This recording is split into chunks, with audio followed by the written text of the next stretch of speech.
Welcome back to my channel, guys.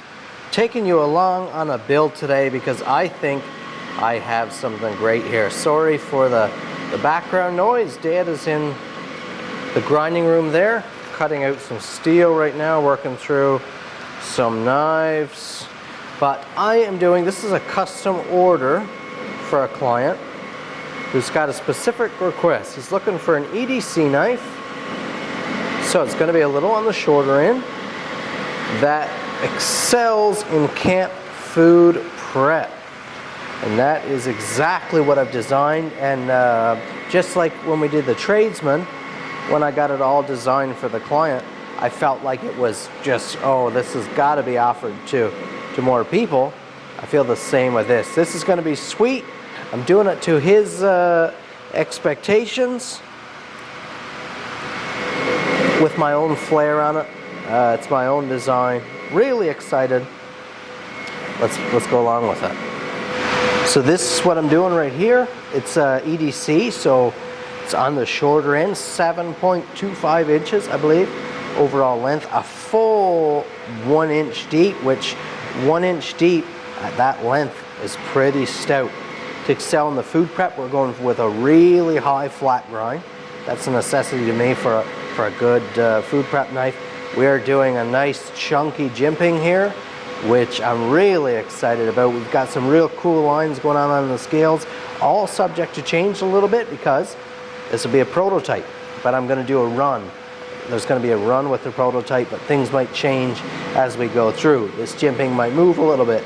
These angles might change a little bit. I'll play with it. We're going with an oversized lanyard tube here, big lanyard tube, 1/4 inch pin. Oh, this is going to be sweet. After draw out, we're starting off with the cut man, and my dad does most of the cut work right now. He trims most stock down to workable billets so that I can take it from there. And in this case, as we mentioned, this is a prototype design, so what I have drawn on paper and what I've drawn on the steel might take a little modification here as I get to feel it out by hand. And I get to look at the bevel that I drew in person, the kind of the lines and the curves, the shape of this Wharncliffe like I'm shaping here. How should it look? You can draw it one way on paper, but until you see it come to life on steel in 3D format, you're not always 100% certain on how it should be. So this is going to be a little bit of a playing process here now to get it to look just like I want it. In continuing that conversation, what type of radius are you going to pick right up here? What works for the hand best in this situation? What works best in comparison with the lines of the knife? These are all choices to be made when you're developing a prototype like this from scratch. Now we're working on marking out the jimping. And again, where should that be? Where does this billet fit in your hand where your thumb is going to fall on that jimping every time? That takes some work, it takes some thought and some feel.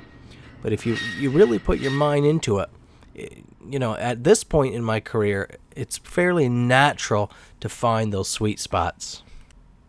Now we're grinding the initial bevels, and given the use of this knife, that's going to dictate the bevels. And with this being a kitchen use knife / EDC, you can kind of get away with any style of edge. For a kitchen performer, you absolutely cannot. So I knew I was going high to full flat right out of the gate.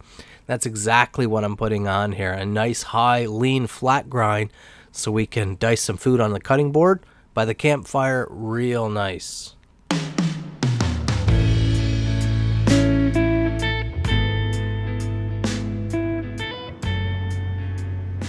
And let's add my signature stamp on before the steel gets too hard to even mark it anymore. We're about to head into the forge. I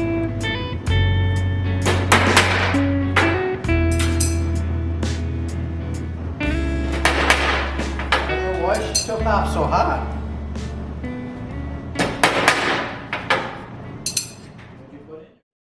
I hate treating the dark.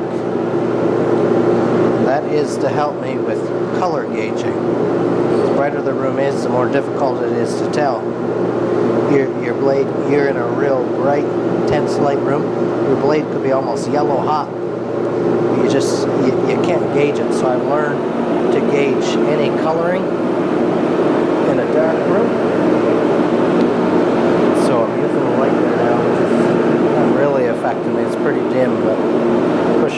so pretty hard on the camera.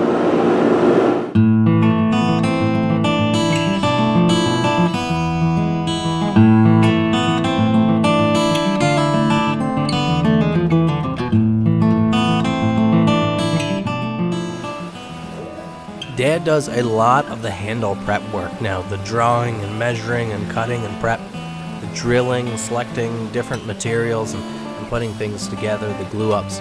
That's all through Dad's hands at this point. But all the shaping and design work, all the engineering that gets involved with the handle work, all comes down to my hands still, all passes through, which is why right here, after the glue up, this is all on me now. And again, we're still developing this design, so where am I going to push those angles? Where am I going to draw those tapers? It's all decision-making process right now in this first run. I'll get it right, and then the next batch won't require quite as much thought.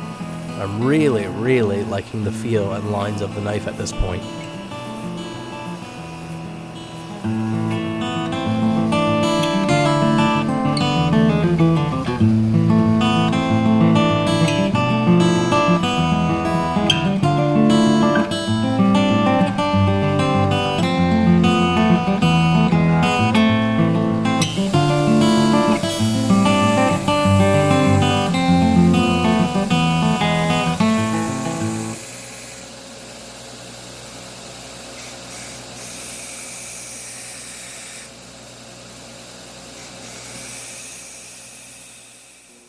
Let's bring that receipt paper back.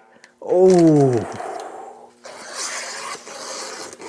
01 is just so good. Let's put a fold in it. Look at that, right through 2. Right through 2 again. Oh boy, that is just so good. I'm so happy this turned out exactly as I had envisioned it. We have what is essentially, or if you remember the original request, a great EDC knife that would excel in a kitchen type scenario as well. So we went with like paring knife dimensions. We have that nice stout tip for an EDC knife, but this is a high flat, ground quite thin down at the bevel, and then with a pretty lean angle on it, so it can perform really well for dicing your apple or food prep, just regular general food tasks in the kitchen.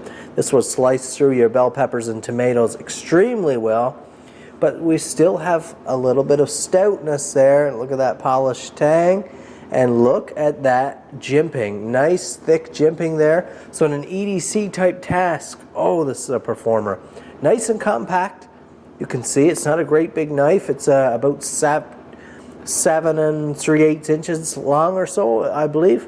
I haven't measured it since I drew the original pattern, but just really, really excited. If you're interested in one of these, you can head over to my website right now, KyleNoseworthy.com, and get your very own, because I have a huge batch of these here on the table, and they will be available for a time anyways. But really stoked. Look at that front sweep. Just love that Warncliffe style nose more and more with every year that passes.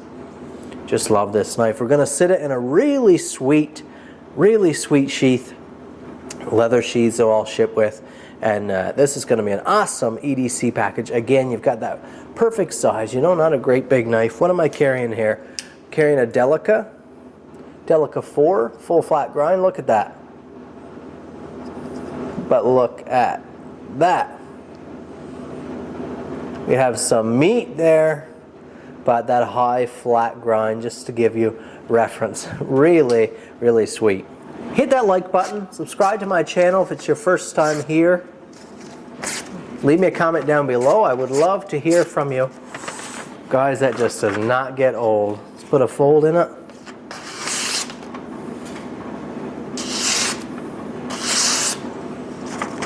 And these are available. KyleNoseworthy.com. Thanks for watching. Have a wonderful day.